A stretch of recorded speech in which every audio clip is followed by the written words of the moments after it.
Pessoal, eu quero falar de uma outra situação também, antes aqui da gente encerrar o nosso 3 em 1, relacionada a algo que é muito importante para muitas famílias brasileiras.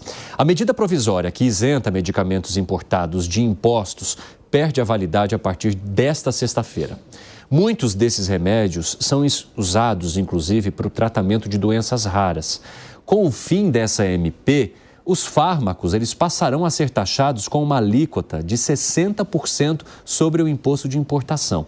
O que aconteceu, né? O texto enviado pelo governo precisava passar por uma análise numa comissão mista antes da votação, ali na Câmara e no Senado. Só que essa comissão sequer foi instalada. Ou seja, com o fim do prazo, uma medida provisória, ela perde os efeitos automaticamente. E a gente está falando do quê, né? De medicamentos que são comprados por pessoas físicas, importados, e que não tinham essa taxação. E são justamente esses medicamentos para doenças dificílimas de tratamento, doenças raras, que essas pessoas não conseguem, muitas vezes, os remédios disponíveis, seja na rede pública, seja também aqui no país, e aí recorre a essas situações. Muitas vezes entra com ações na justiça para obter esses medicamentos de alto custo, e agora vem a queda dessa medida provisória. Como é que você avalia essa situação, Zé Maria Trindade? E há algum tipo de movimentação na Câmara? Porque eu vi que parte das lideranças do PT estava tentando transformar isso num projeto para deixar de ser apenas uma medida provisória. Mas como é que você avalia essa situação que vem justamente com esse recado nada bom para pessoas que já gastam muito para ter acesso a esses tratamentos de saúde? Esse é um assunto muito discutido. Eu conversei com o deputado Marcelo Aro, que tem uma frente parlamentar em defesa, né, dos doentes de doenças raras, e há um grande debate. A primeira derrota foi no Supremo Tribunal Federal, né, que desobriga o governo de comprar medicamentos de alto custo. Né? Quando se fala em doença rara, é um alto custo porque as indústrias não vão fabricar medicamentos para pouquíssimos, né, consumidores. E quando fabrica, fica muito caro porque não vende muito, só para poucas pessoas. E o Supremo, a Justiça vinha obrigando o SUS a comprar. E, às vezes, são medicamentos caros, de 2, 3 milhões a dose, 3 milhões de reais a dose. Isso é uma coisa. A outra coisa é que nada no Congresso Nacional é por acaso.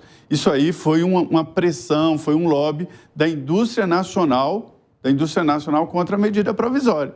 É a realidade. O que se precisa agora é discutir, através de um projeto de lei, já que não quiseram votar a medida provisória, e defina uma relação aí da compra de medicamentos. O grande passo que se deu nesse processo foi a história dos genéricos. Foi uma luta, uma batalha contra a indústria, né? De lá para cá, nada progrediu. Ô, Gustavo Segré, é mais um tombo, né, para essas famílias que vivem, assim, a incerteza de obter uma medicação que muitas vezes é essencial para a manutenção da vida e principalmente da qualidade de sobrevivência desses pacientes. Estamos falando de saúde, Evandro. Essa deveria ser a prioridade. Quando a gente escuta que a prioridade é emenda, orçamento, tem gente que pode morrer por causa disso. Ou tem gente que não tem recursos de nenhuma natureza. Lembrando que a responsabilidade da saúde seria do Estado. Nessas circunstâncias, é um privado que está importando um bem que tinha uma isenção de impostos e que agora vai perder a isenção de impostos. Isso é uma coisa muito grave e o Congresso deveria tomar medidas sim. Fala, Gani. Olha só, quando eu me defino aqui como um liberal, não significa que eu não quero nenhum tipo de gasto público. Eu quero um Estado eficiente. E um Estado eficiente significa economizar naquilo que é preciso justamente para ter mais recursos para situações como essa. Então, nesse caso, eu sou amplamente a favor que ajude essas famílias e que tenha um tipo de isenção fiscal. Eu sou um grande defensor de educação básica de qualidade, sim, a sociedade vai pagar por isso, porque vai ter um benefício, e também um sistema público de saúde de qualidade e também que custeie esse tipo de medicação. Mas, para isso, tem que cortar uma série de privilégios e regalias. Ô Fábio Piperno, essa proposta, né, ela foi apresentada pelo Zé Guimarães, do PT. Só que ela está aguardando agora um despacho do presidente da Câmara para entrar na pauta sei lá quando. Seria justamente uma matéria que traz as mesmas questões das medidas provisórias, só que num projeto. Como é que você avalia a situação? Porque enquanto isso não tem uma definição, essas pessoas vão ter de pagar muito mais caro e ficam ali à deriva. Bom, eu sugiro ao eleitor que ele procure saber quais foram os parlamentares que não instalaram a comissão que deveria ter analisado essa medida provisória.